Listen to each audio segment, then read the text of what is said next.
दोस्तों, समय की एक खास बात है। खास बात यह है कि समय अच्छा हो तो भी, बुरा हो तो भी बदलता रहता है। तो कई बार जब आपका बुरा समय है, वो जब आगे तब्दील होता है, वो अच्छे में तब्दील हो जाता है, और कई बार बहुत अच्छा समय बुरे में तब्दील हो जाता है।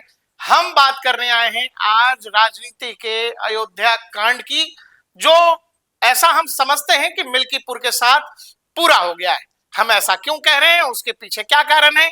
सबसे पहले हम चाहते हैं कि आप एक विजुअल देखिए।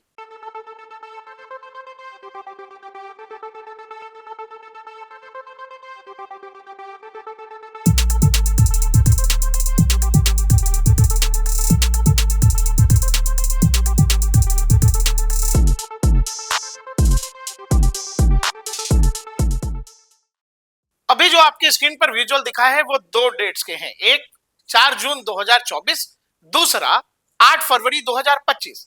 यानी 8 महीने के इस अंतराल में 360 डिग्री घूम गई बीजेपी की राजनीति, बीजेपी का तौर तरीका, और बीजेपी का वो कहें जो जिन लोगों को ये लग रहा था, जिनको लगा प्रधानमंत्री नरेंद्र मोदी की लोकप्रियता ढलान पर है, बीजेपी अब ढलान पर है, लेकिन वहां से जो वो कहते हैं ना ग्राफ ऊपर गया है, वो कहानी बढ़ती ही जा रही है हरियाणा, महाराष्ट्र, जम्मू कश्मीर और उसके बाद दिल्ली चुनावों के साथ। वो दो तस्वीरें हैं प्रधानमंत्री नरेंद्र मोदी की जो आपने विजुअल्स में देखे, जिसमें 4 जून वाली तस्वीर में आपको प्रधानमंत्री इमोशनल होते दिख रहे हैं, क्योंकि बीजेपी बहुत बड़े नारे के साथ गई थी कि भाई 400 पार, कहानी 240 पे अटक गई।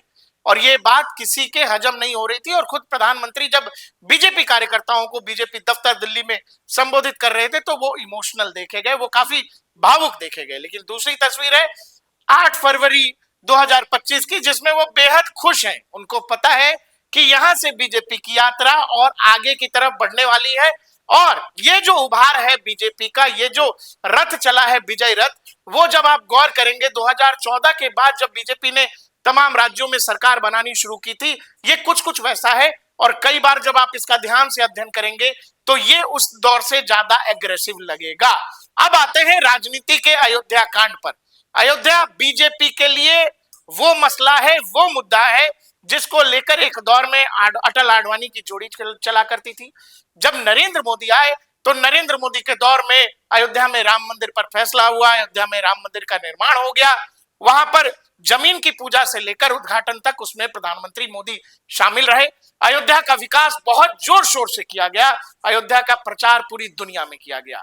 लेकिन 2024 के लोकसभा चुनाव में वही अयोध्या वाली फैजाबाद सीट लोकसभा में बीजेपी हार जाती है। जब बीजेपी वो चुनाव हारी, उसके बाद से विपक्ष ने ये नैरेटिव चलना शुरू कर दिया कि भाई अगर आपने अयोध्या में इतना काम किया, अगर आपने पूरे देश में अयोध्या का मैसेज दिया, तो अयोध्या की जनता ने आपको अयोध्या में क्यों हराया?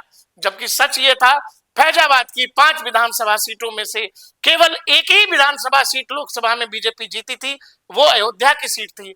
लेकिन एक नैरेटिव गढ़ा गया कि अयोध्या में बीजेपी को हार मिली है। यहां तक कि जो अयोध्या के सांसद थे अवधेश प्रसाद, उनको जब वहां पर करीब करीब 54,000 वोटों से जीत मिली, तो एक बार तो अखिलेश यादव ने तुरंत जीतने के बाद जब लोकसभा की शुरुआत हुई तो अखिलेश यादव ने अवधेश प्रसाद को अयोध्या का राजा तक बता दिया था।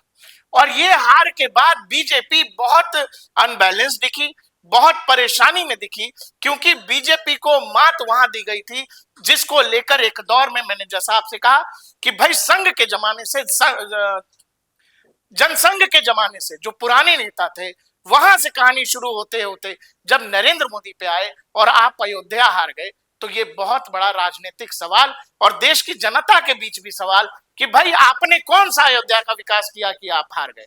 लेकिन कहानी केवल 8 महीने में बदल गई। उनकी ये कुछ तस्वीरें हैं, जिस तरह से विपक्ष के नेता अवधेश प्रसाद को, जैसे टीम इंडिया या कोई भी टीम जब कोई बड़ी श्रृंखला जीत जाती है, अभी अभी चैंपियंस ट्रॉफी होना है, वर्ल्ड कप जीते T20 का, तो जिस तरह से वर्ल्ड कप लिए लोग घूमते हैं, वैसे अखिलेश प्रसाद और राहुल गांधी और तमाम विपक्ष के नेता लोकसभा में और राजनीतिक गतिविधियों में अवधेश प्रसाद को वर्ल्ड कप की तरह सजाए घूम रहे थे।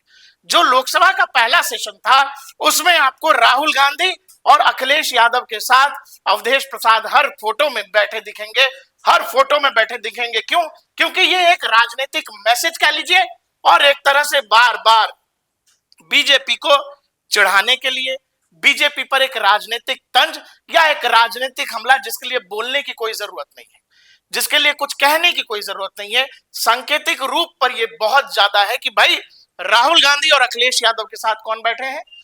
अयोध्या के कथित राजा बकौल अखिलेश यादव, जो मानते हैं कि अयोध्या के राजा अवधेश प्रसाद हैं। यह बहुत बड़ा एक पॉलिटिकली कह लीजिए एक बड़ी हार थी बीजेपी के लिए, लेकिन उस हार का बदला मिल्कीपुर में 8 महीने बाद ले लिया गया है। देखिए, जीत का अंतर जो अवधेश प्रसाद का था लोकसभा चुनाव के दौरान, वो करीब करीब 54,567 वोटों का था।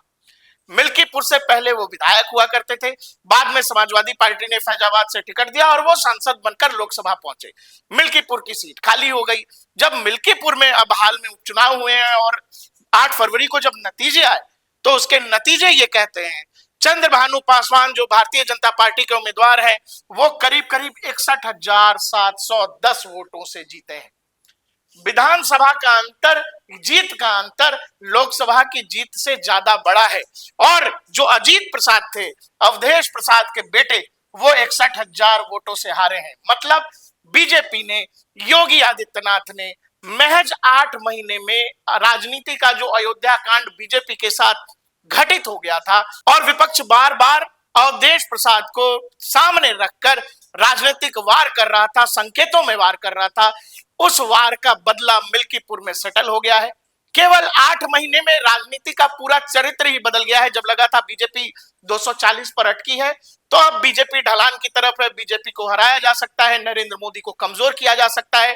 लेकिन पूरी कहानी अचानक से बदली हरियाणा चुनाव के बाद, महाराष्ट्र चुनाव के बाद और उसके बाद दिल्ली चुनाव के नतीजों ने यह बता दिया है कि बीजेपी अयोध्या कांड का बदला मिल्कीपुर में पूरा कर चुकी है।